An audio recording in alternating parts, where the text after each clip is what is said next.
The school year had just begun, yet I had already foreseen that Enid would die because of me. When I returned to the dorm, I was shocked to find Enid lying motionless on the floor. Enid!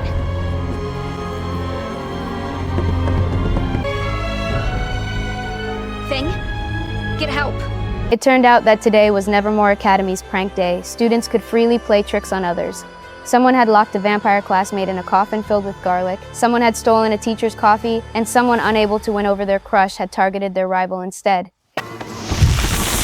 Happy prank day. Ajax had just finished pranking someone, only to be pranked himself by a little kid moments later. The whole day was full of chaos and laughter, but my focus was entirely on catching the killer. I asked the principal if the school had any students who could control birds. After all, 2 people had recently been pecked to death by birds. First it was a detective, then Tyler's father.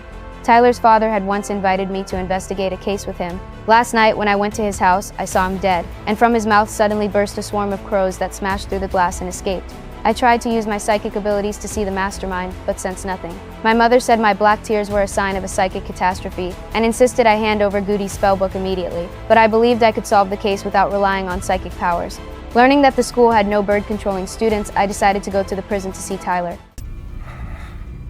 Your father is dead. He was murdered last night.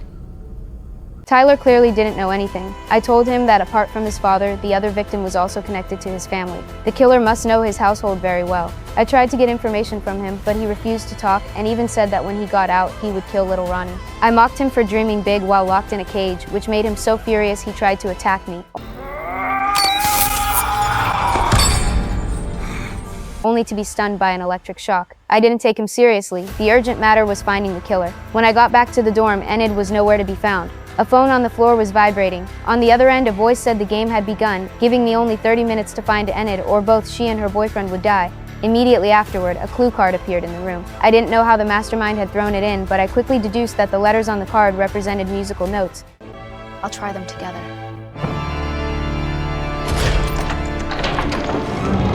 Through a secret passage, I eventually found Enid. Above us hung 100 swords. I told Thing to rescue her, but it hadn't gone far before it was pinned to the ground. I had no choice but to keep looking for clues. There were over 100 books there. Perhaps the mechanism was hidden in one of them.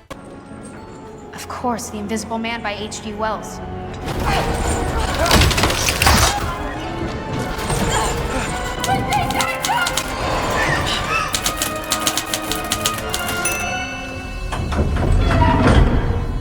In the end, I managed to save Enid and the others. To my surprise, the mastermind turned out to be one of my obsessed fans, an invisible girl who greatly admired me. Knowing I was investigating the Crow murders, she had staged the whole ordeal just to get my attention. She wanted to partner with me in the investigation, but when I returned to the dorm, I found that my mother had taken Goody's spellbook. There was also a crow perched on the balcony. I had a feeling the real killer had been watching me all along, and something big was about to happen.